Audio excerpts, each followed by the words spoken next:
उद्धव ठाकरे यांची चर्चा गेली अनेक दिवस राजकीय वर्तुळात चांगली जोर धरतीये।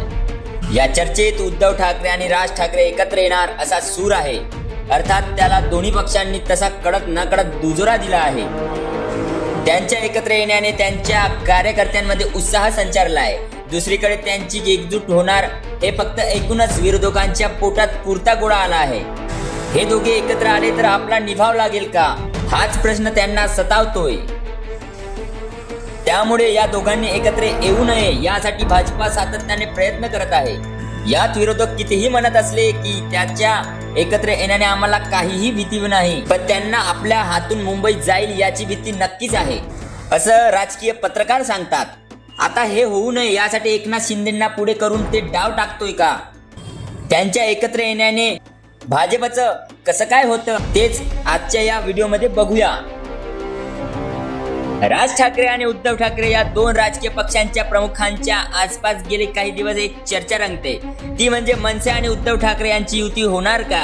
ही बातमी नुसती पसरली तरीही दोन्ही पक्षातील नेते कार्यकर्ते जल्लोष करतात, कारण ठाकरेचं एकत्र होणं त्यांच्यापेक्षा महाराष्ट्रासाठी भल्याचं आहे असा अनेकांचा समज आहे। त्या दोघांच्याच बरेचसे मुद्दे सारखे असले तरी दोन्हीकडे नेतृत्व सुद्धा ताकदवान आहे। विधानसभा आणि लोकसभाच्या निवडणुकीत मनसेला मिळालेला भोपळा आणि उबाटाला गटाचे एकूण पडझड, त्यातही आगामी मुंबई महानगरपालिकेची निवडणूक लक्षात घेता भाजपने हिंदी सक्तीचा मुद्दा हायलाइट केला आहे। मात्र या हिंदी सक्तीला राज ठाकरे आणि बंधू उद्धव ठाकरे कडाडून विरोध केला आहे। राज ठाकरेंनी तर हिंदीची सक्ती म्हणजे महाराष्ट्रातील मराठी पण घालवण्याचा कट आहे असं थेट वक्तव्य केलं आहे। त्यासाठी ते आंदोलन करणार आहे। त्या आंदोलनात मात्र ते एकटे नसून त्यांच्यासोबत उद्धव ठाकरेही असणार आहे। पुढे याच मराठीच्या मुद्द्यावरून राज ठाकरेंनी उद्धव ठाकरेंची युतीची बात केली आहे आणि तिथूनच भाजपामध्ये चलबिचल चालू झाली। एकीकडे भाजप कितीही म्हणाली की आम्हाला असल्या युतींचा फरक पडत नाही, त्यांची संख्या कितीही आणि कुठेही आहे हे तपासा, असं बोलून भाजपने दोन्ही ठाकरेंना खिजवलं। मात्र शिंदे गटाच्या आडून भाजप राज ठाकरेंना आपल्याकडे वळवायचा प्रयत्न करू लागले। मात्र भाजपला त्यात अजूनही तरी यश आले नाही, कारण भाजपला मुंबई हवी आहे आणि मुंबई ताब्यात आली की राज्यभरातील सर्व निवडणुकात भाजपा शिंदे गट आणि अजितदादा गटालाही मागे टाकून राज्यात पुन्हा एकदा एक नंबरचा पक्ष होऊन पाहणार आहे। मात्र ठाकरेंचा अशा पद्धतीने मोठं होणं हा यातला मोठा अडसर ठरेल। त्यातच हिंदीचा मुद्दा सुद्धा भाजपने ज्या पद्धतीने आणू पाहिलाय त्या पाहता लोकांचा विरोध वाढतोय आणि मनसे उबाटा गट या मुद्द्यासह स्थानिक स्वराज्य निवडणुका तसेच मनपा निवडणुका तसंही भाजपला चांगली फाईट देतील असं बोलण्यात जात आहे।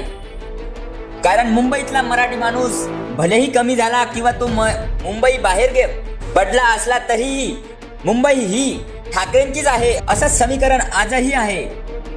यातच गुजराती लोकांचे वाढते राजकीय वर्चस्व, यामुळे मराठी लोकांचा स्वाभिमान फक्त ठाकरे जपू शकतील ही भावना आणि त्यांचा छेद करण्यासाठी भाजपने शिंदेंना पुढे करून राज यांच्याशी बातचीत करणं हे भाजपने ठाकरेंच्या होणाऱ्या युतीबद्दल किती सिरियस राजकारण करते हे कळून येत आहे।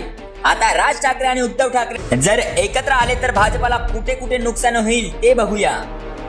सुरुवातीला मुंबईत ऑलरेडी मराठी मतांचा टक्का घटलेला आहे हे लक्षात घ्यायला हवं।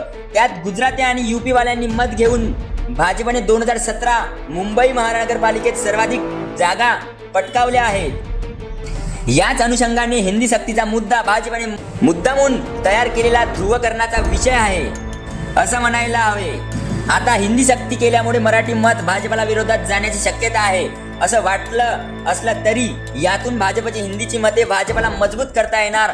मात्र आगामी काळात होणाऱ्या स्थानिक स्वराज्य संस्थांच्या निवडणुकीत राज उद्धव एकजुटींचा फॅक्टर काम करू शकेल। भलेही त्यांनी थेट युती केली किंवा नाही केली तरी पडद्यामागे मागून दोघे एकत्र राहून आपली बेरीज वाढवतील। दुसरं म्हणजे मुंबई काहीही करून भाजपला होईल, मात्र मुंबई ठाकरेंचीच आहे हे समीकरण अजूनही भाजपला खोडून काढायचं जमलं नाही। त्याच्याच मराठीतला अभिजात भाषेचा दर्जा नरेंद्र मोदींनी दिला। नॅरेटिव्ह भाजप लोकांच्यात आणतंय, मात्र त्यामागून हिंदी होणारी सक्ती याकडे मनसेने लक्ष वेधल्याने भाजपाचा हिंदी भाषा लादण्याचा डाव मनसे मुळीच काढते। याचा राजकीय फायदा मनसेला मुंबई व इतर मंडपात होऊ शकतो. ठाकरे गटाने अगदी थेट सांगितलंय की भाजप सोबत युती नाही. त्यामुळे उभाटा गटाला जर अजून बळकटी हवी असेल तर मनसे सारखा पक्ष त्यांना मुंबई तसेच ग्रामीण महाराष्ट्रात चांगली मदत करू शकतो. भलेही मनसे ग्रामीण भागातून नसली तरी काहीही घडू शकतं अशी शक्यता वर्तवली जाते. वाढती महागाई, रस्त्यांचे काम, खड्डे, पाणी साठवणं, सत्तेतील नेत्यांची वक्तव्य बघता नवा पर्याय म्हणून लोक यांच्याकडे बघू शकतात. जर तुम्ही अजूनही यूट्यूब चॅनलला सबस्क्राईब केलं नसेल तर ते लगेच सबस्क्राईब करा.